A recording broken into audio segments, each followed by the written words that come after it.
I wrote this song in a world that hadn't had #MeToo. I wrote it in a world where it wasn't very cool to talk about this stuff. People weren't that kind of willing to have a conversation about this. It was all a bit too hard, I think, in 2015. Hi, it's Stella Donnelly here, and this is what inspired Boys Will Be Boys. I wrote Boys Will Be Boys back in 2015 after a conversation I had with a friend of mine who had been sexually assaulted, and the conversation kind of started with her, with a lot of self-blame and a lot of self-hate and kind of passing on messages from other friends that had kind of questioned her own, experiences and stuff like that. So that was the initial catalyst for me writing the song. But then it wasn't until months later that I really thought to kind of do something about it. And it was when I saw some stuff online about the perpetrator's father blaming, the victim for what his son had done, and that was when I clicked, and I thought, there's something in this, and I feel like I can speak out about this. I,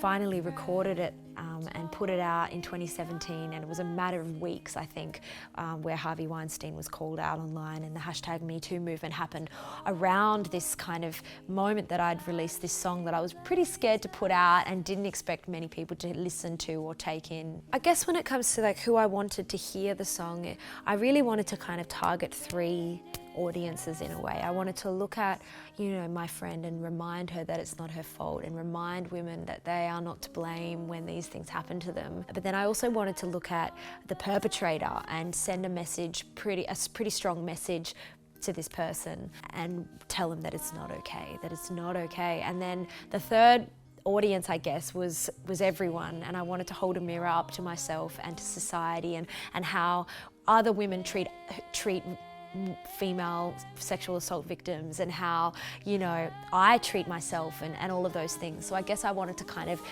travel through that and I guess cover all bases in a way.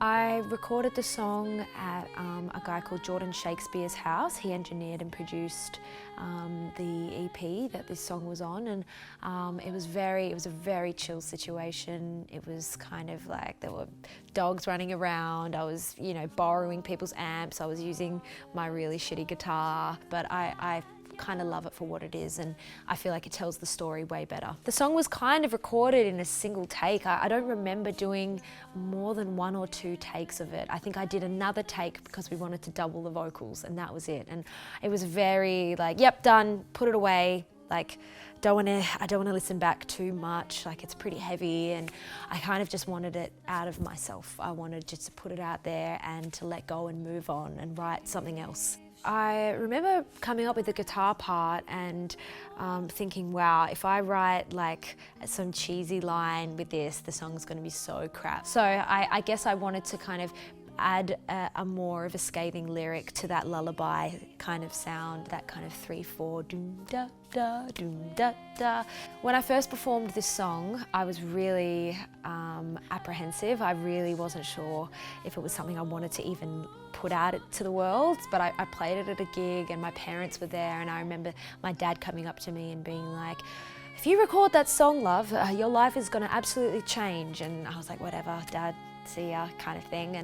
And then I had other people come up to me and be like, "Do you have to say the word rape? I'm not sure whether you need to use that word, It's pretty obvious what it's about. Why do you have to use that word?" So for a while there, I actually changed the word rape to hurt, Your father told you that you're innocent. He told you women hurt themselves, and it works. It does it, but at the same time, let's not hide away from what this is about, and let's kind of take ownership over that word and, make people listen to it. This is what it's about. It's about rape. So I kind of went back on that, but my dad was so right, and he's been very supportive since. I hope that in 50 years' time, a young woman will listen to that song and be like, "Why did she write that song? It's so obvious. Duh. Of course people do. Why would anyone say boys will be boys?" And then that person's mother might go, or father might go, "Well, actually at that time, these things were happening and women had to speak out about this stuff. Otherwise nothing was going to change." But that's my fantasy. Let's see how that goes.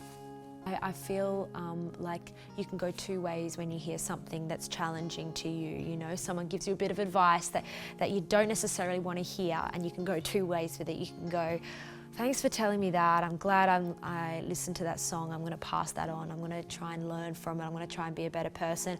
Or you can go the other way and just go, shut up. I don't want to hear about this. You know, you're wrong. I'm right. I've been through my own shit. Like, who are you to tell me that women go through stuff? Men go through stuff too, you know, and all of those things. And they're all kind of valid arguments. Like, I totally get that men go through stuff too.